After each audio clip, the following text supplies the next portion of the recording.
वो है दो छोटी पार्टियां। एक तो communist party of India Marxist, जिसका वहाँ पे राजस्थान के शेखावती इलाके के अंदर एक असर रहा है, और कांग्रेस और उनका अलायंस होते होते रह गया। और दूसरा दक्षिण राजस्थान में बीएपी, भारतीय आदिवासी पार्टी, जिसका वहाँ के 10 सीट के ऊपर असर है, वहाँ के भील समाज में, और वहाँ भी कांग्रेस का अलायंस नहीं हो पाया। अगर कांग्रेस 5-10 सीट से पीछे रहती है, जो कि अब मतलब फिलहाल बिल्कुल एकदम टस चल रहा है, तो उस पे ये दो पार्टियों से अलायंस ना होना ज़्यादा इंपॉर्टेंट फैक्टर हो सकता है, बजाय कि गहलोत पायलट वाले सवाल के। ठीक है मनोज सर, जो बात योगेंद्र यादव जी ने कही, क्या आपको भी लगता है कि कांग्रेस पार्टी को संगठन के मोर्चे पर काम करने की जरूरत है? वेलफेयर स्कीम तो अच्छी राजस्थान में भी थी, लेकिन संगठन में कहीं गड़बड़ है, कार्यकर्ता के स्तर पर कहीं गड़बड़ है। हाँ देखिए, आज से 4 महीने पहले जब हम अपनी एडिटोरियल मीटिंग में डिस्कस करते थे, तो उस समय मध्य प्रदेश में हमें लगता था कि कांग्रेस की वापसी होगी ही होगी। लेकिन पिछले 3-4 महीने में जो हमारे जो रिपोर्टर्स हैं वो बताते थे कि कांग्रेस को जिस तरीके से इलेक्शन कॉन्टेस्ट करना चाहिए था, या जिस तरीके से कमलनाथ को बाहर जो मतलब कि अपने कॉन्स्टिट्यूंसी में जिस तरीके से प्रचार करना चाहिए था, वो कांग्रेस की तरफ से कुछ नहीं हुआ। और वहीं दूसरी तरफ अगर हम बीजेपी को देखें तो वहाँ सारे के सारे केंद्र के मंत्री, प्रधानमंत्री योगी और जो शिवराज सिंह चौहान है, उन्होंने ताबड़तोड़ एक के बाद एक रैलियां करी। शिवराज सिंह चौहान ने तो पिछले कुछ दिनों में 165 जो रैलियां करी, और उनकी जो वेलफेयर स्कीम थी उनको जनता को फिर से उन्होंने एक्सप्लेन करा। तो उस सब चीज़ का मेरे को लगता है कि बीजेपी को बहुत ज़्यादा फायदा हुआ, कांग्रेस इसमें पीछे। कमलनाथ के लिए कहा जाता है बहुत ही कॉर्पोरेट स्टाइल में अपनी पॉलिटिक्स करते हैं। डीके शिव कुमार की जो एजेंसी थी वही उन्होंने हायर भी की, और एक अलग तरह से चुनाव लड़ते हैं। तो क्या वो जो ग्रास रूट वाला जो एक नेता के तौर पर वो भाषण, वो बातें, वो जनता के साथ कनेक्ट जो शिवराज ऑफर करते हैं, कहीं ना कहीं वो कमी भी एक एडवांटेज बीजेपी बन जाती है? हाँ, और बड़े आश्चर्य की बात है कि इस इलेक्शन में खास तौर से जिस तरीके से कमलनाथ को कॉन्टेस्ट करना चाहिए था उन्होंने करा नहीं। और हमारे जो रिपोर्टर्स हैं उनका फीडबैक ये है कि कांग्रेस को लगता था कि जो एंटी इनकम्बेंसी है उसके चलते जो एंटी बीजेपी वोट है वो अपने आप ही कांग्रेस की झोली में आएगा जी। तो और इस तरीके से उन्होंने उत्साह दिखाना कम कर दिया। योगेंद्र यादव सर, इन चुनावों के दरमियान हमने देखा कि सवाल उठा कि इंडिया गठबंधन की कोई बैठक क्यों नहीं हो रही है। जब से चुनाव की तारीखों का ऐलान हुआ है तब से लेकर अब तक बैठकें हुई भी नहीं। हमने देखा कि मध्य प्रदेश में समाजवादी पार्टी और कांग्रेस के बीच में तनातनी नजर आई। राजस्थान में आम आदमी पार्टी कांग्रेस के खिलाफ चुनाव लड़ती नजर आई। छत्तीसगढ़ में लेफ्ट ने अपने उम्मीदवारों को मैदान में उतारा कांग्रेस के खिलाफ। इंडिया गठबंधन को लेकर कहीं सवाल खड़ा होगा सर आने वाले वक्त में? क्या यही एकजुटता दिखेगी 2024 में?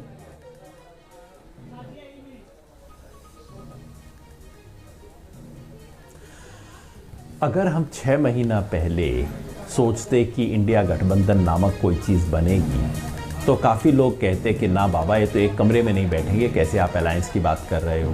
लेकिन कमरे में बैठ गए, उसके बाद नामकरण भी हो गया। अब ये देखिए, ये अलायंस मूलतः विधानसभा के लिए नहीं है, ये अलायंस मूलतः है लोकसभा चुनाव के लिए। और ये एक तरह से बीच में इंटररेग्नल था, तो खींचातानी हुई। आपने सही कहा, छत्तीसगढ़ ही नहीं, राजस्थान में भी सीपीएम ने 17 कैंडिडेट उतारे जी। आम आदमी पार्टी कितना सेंट्रल है अभी इस अलायंस में वो स्पष्ट नहीं है। लेकिन हाँ, सपा और कांग्रेस के अंदर जो तनातनी हुई और सार्वजनिक हुई, उससे अलायंस की छवि को नुकसान पहुंचता है। लेकिन मैं समझता हूं कि सही मायने में इंडिया अलायंस की बातचीत और नेगोशिएशंस कल सुबह से शुरू होंगी। अभी तो सब लोग इंतजार कर रहे थे कि देखो विधानसभा हो लेने दो, क्योंकि पता लगे किसका कितना वजन है। तो सही मायने में लोकसभा की नेगोशिएशंस तो कल सुबह से शुरू होंगी जी।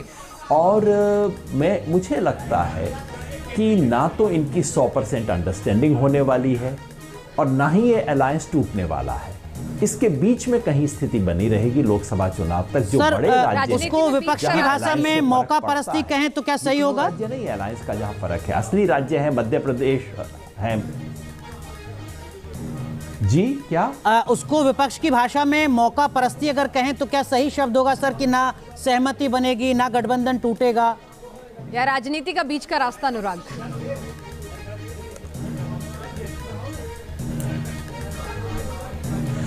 देखिए, अलायंसेस तो हमेशा ही मौका और परिस्थिति को देखते हुए बनते हैं। अलायंसेस में आपको ये तो उम्मीद कर, अलायंस कोई एक परिवार नहीं है, कोई एक पार्टी नहीं है।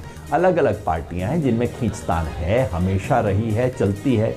पार्टियों के भीतर भी खींचतान रहती है, पार्टियों की भीतर की खींचतान को आमतौर पे छुपाया जाता है और पार्टियों के बीच की खींचतान सार्वजनिक हो जाती है। ये राजनीति में हमेशा होता है, कोई खाली इंडिया अलायंस में नहीं, तमाम राजनीति में ऐसा होता है। मगर मुझे लगता है कि जिन राज्यों में फ़र्क पड़ेगा, महाराष्ट्र में अलायंस से फ़र्क पड़ेगा, वहाँ बना रहेगा। बिहार और झारखंड में अलायंस से फ़र्क पड़ेगा, वहाँ बना रहेगा।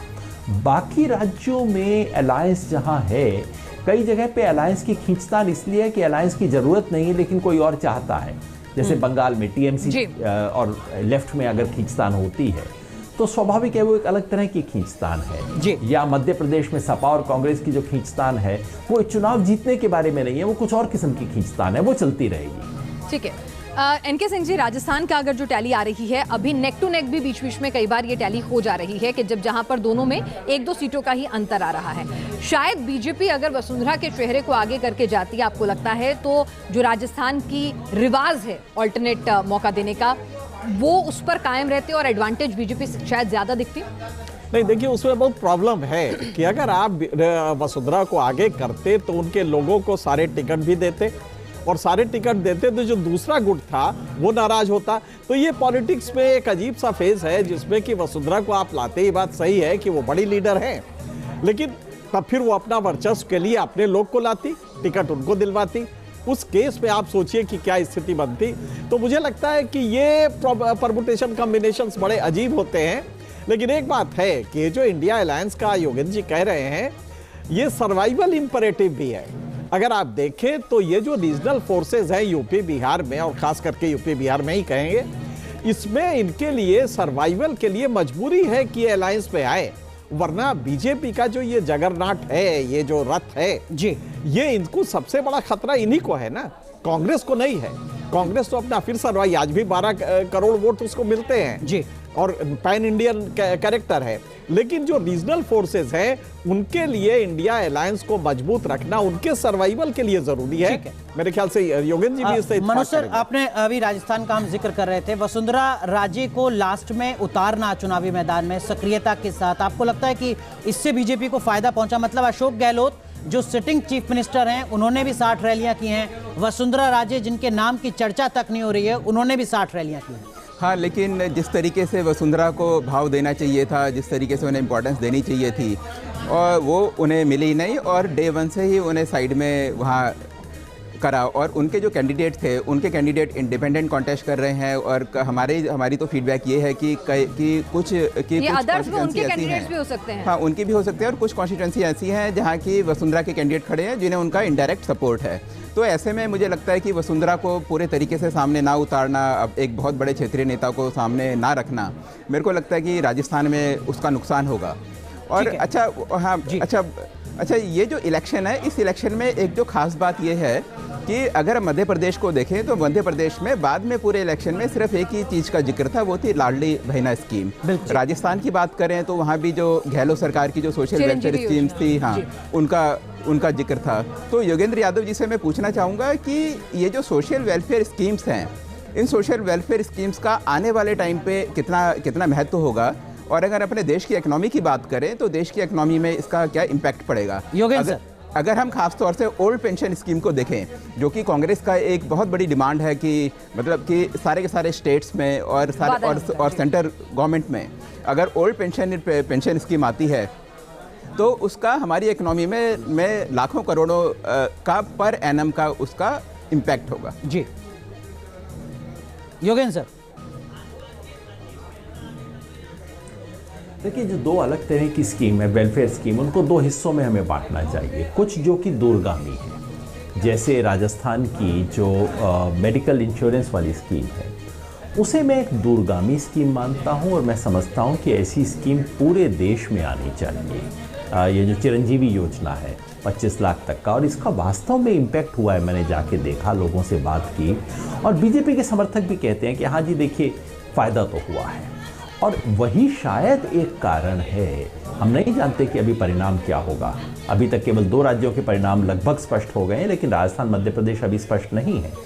लेकिन वही कारण है कि अभी भी कांग्रेस एक तरह से इस रेस में टिकी हुई है। अगर आप इतिहास पलट के देखें तो राजस्थान में कांग्रेस पिछले 30 साल में राज करने के बाद बुरी तरह से हारती है। सिर्फ हारती नहीं है, एक बार 51 सीट आया था, एक बार तो शायद उनको 21 सीट आया था। इस बार वैसा नहीं हो रहा।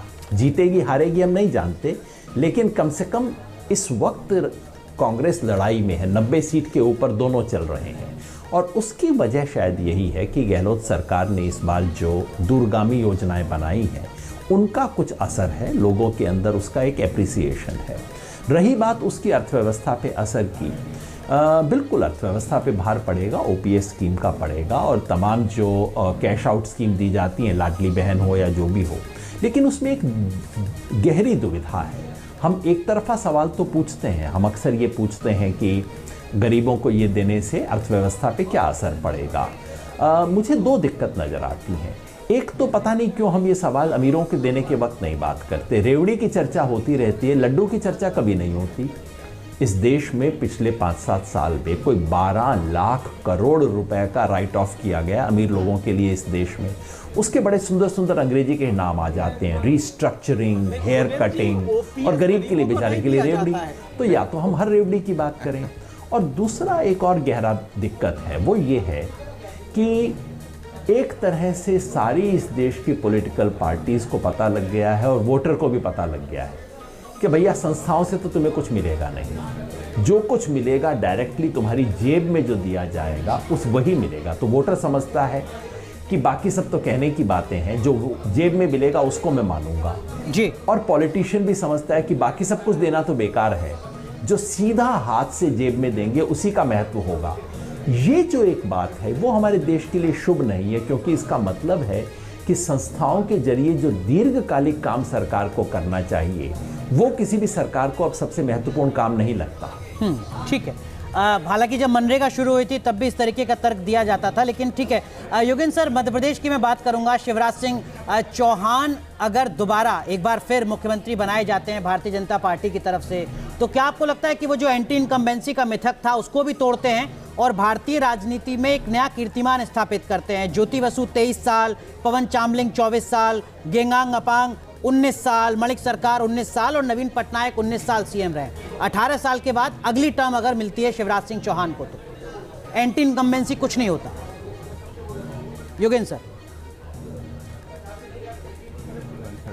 मध्य प्रदेश में अगर बीजेपी जीतती है तो उसे शिवराज सिंह चौहान की जीत कितना बताया जाए और कितना नहीं, उस पे बहस रहेगी जी। क्योंकि जैसा हम सब जानते हैं कि बीजेपी ने उन्हें शिवराज सिंह चौहान को चेहरे की तरह प्रोजेक्ट नहीं किया।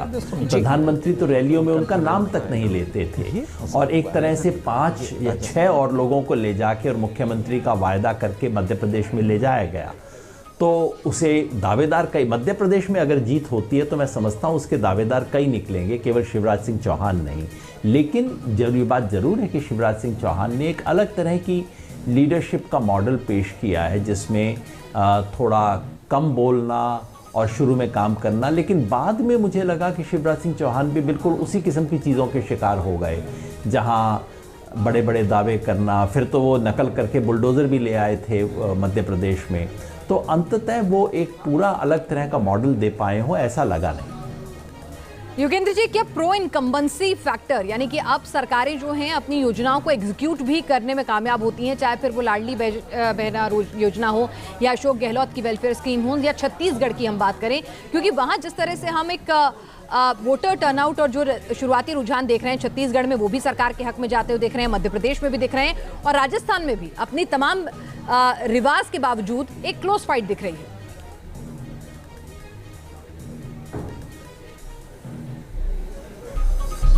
जी, फिलहाल तीनों राज्यों में रूलिंग पार्टी आगे दिखाई दे रही है। हालांकि राजस्थान में अभी हम कह नहीं सकते, कम से कम इतना कह सकते हैं कि लड़ाई में दिखाई दे रही है। छत्तीसगढ़ का रुझान लगभग स्पष्ट हो रहा है कि वहाँ कांग्रेस अब बीजेपी से काफ़ी एक फासला बना रही है। तो छत्तीसगढ़ और तेलंगाना, इन 2 राज्यों के बारे में हम कह सकते हैं कि रुझान स्पष्ट है। राजस्थान और मध्य प्रदेश में अभी दोनों में रूलिंग पार्टी है और मध्य प्रदेश में आगे है। इसे प्रो इनकम्बेंसी नामक चीज़ हम न समझें। जो फ़र्क हुआ है वो ये कि पार्टियों को ये चीज़ समझ आने लगी है कि काम करना और करते हुए दिखाना बहुत ज़रूरी है। और मुझे कई बार डर लगता है कि करने से ज़्यादा आजकल दिखाने पे महत्व आ गया है। ये बात अशोक गहलोत जी ने भी इस बार सीख ली है। पहले वो चुपचाप से काम करते थे और चुपचाप से चुनाव हार के चले जाते थे। इस बार काफ़ी उन्होंने भी ढोल धमाका डुगडुगी बजाने का काम किया। और अगर वो जीतते हैं तो लोगों को लगेगा कि हाँ, डुगडुगी बजाने से देखिए फ़ायदा तो होता है। ये काफ़ी हो रहा है सब तरफ। जरा एक बार रीजन वाइज जो स्थिति है, जो पिक्चर है, तो क्लियर हो जाए। हम लोग अभी अपने डेटा सेंटर से मांगते हैं। तो उसके बाद दो दिलचस्प नाम ये भी हैं, सचिन पायलट और ज्योतिरादित्य सिंधिया। इनका कद और इनका भविष्य, इनके सिंह जी, ये भी दिलचस्प रहेगा जब रीजन वाइज इन्होंने अपने रीजन में कैसा परफॉर्म किया है, जब देखेंगे। खासतौर से मध्य प्रदेश की बात करें तो देखिए, यूं देखिए कि इनका जो कद है वो इससे डिसाइड तो नहीं होगा, क्योंकि इसमें सबसे बड़ा कद तो मोदी जी का है। मध्य प्रदेश के केस में ये है। लेकिन अगर आप राजस्थान में देखें तो ये बात सच है कि अगर कांग्रेस आती है, हालांकि उसके संकेत नहीं है, लेकिन अगर कांग्रेस आती है तो सचिन पायलट के लिए अगले 5 साल पॉलिटिकल ऑब्लिवियन का होगा। वो हाशिए पे चले जाएंगे और अशोक गहलोत वर्चस्व के साथ रहेंगे और वो कोशिश करेंगे कि सचिन पायलट नाम का अस्तित्व जो है वो पॉलिटिक्स में खत्म हो जाए। यही डर सचिन पायलट को था और ये मुझे लगता टोक है से सचिन पायलट पीछे। जी हाँ, इस वक्त की खबरें, हालांकि ये बहुत हो सकता है कि वहां पे उनका अपना एक अलग दबदबा है। ये कई बार अलग अलग राउंड की काउंटिंग होती है तो उसमें कई बार चीजें अलहदा हो जाती हैं। लेकिन अभी खबर आ रही है टोंक से, अभी जो हमारे यहाँ फ्लैश चला था, इलेक्शन ब्रेकिंग चली थी, कि टोंक से सचिन पायलट पीछे रहे थे। जी, आगे अपनी बात एनके सिंह जी पूरी करें। मुझे दर्शकों लगता को है बता कि दें, ये- रमेश विधुड़ी जिम्मेदारी संभाल रहे हैं वहाँ बीजेपी के चुनाव प्रचार की। जी हाँ, एनके सिंह। बिल्कुल। तो नहीं, लेकिन अगर ये होता है तो बहुत बड़ी बात होगी। सचिन पायलट अगर अपने चुनाव में पीछे हैं या कम मार्जिन से भी जीतते हैं तो जो उनका जो एक औरा था कि भाई कम से कम गुजर वोट पूरी तरह उनके साथ है और 40 सीटें उनके हाथ में हैं, ये वाला मिथ खत्म होगा। लेकिन एनके सिंह जी कहते हैं, अभी मैं पढ़ रही थी कहीं तो उसमें कहा कि जाति भी जीत के साथ जाती है। ठीक है, जाति कितने वक्त तक आप एक नेता के साथ खड़े रहेंगे जो खुद दावे करता है, लेकिन हर बार उसके साथ सहानुभूति फैक्टर कब तक रहेगा और कब तक आप उसके साथ खड़े रहेंगे जब पार्टी में भी वो अपने लिए अपने हक और हुकूक की लड़ाई नहीं लड़ पाता। देखिए, जब स्टेट ने और खास करके राज्य सरकारों ने, केंद्र सरकार तो कर ही रही है, जब ये शुरू किया कि डायरेक्ट डिलीवरी मोड में जाओ, पैसे फेंको, क्योंकि जीडीपी हमारे पास है, पैसे फेंकना शुरू करो, और ये मोदी जी का गुजरात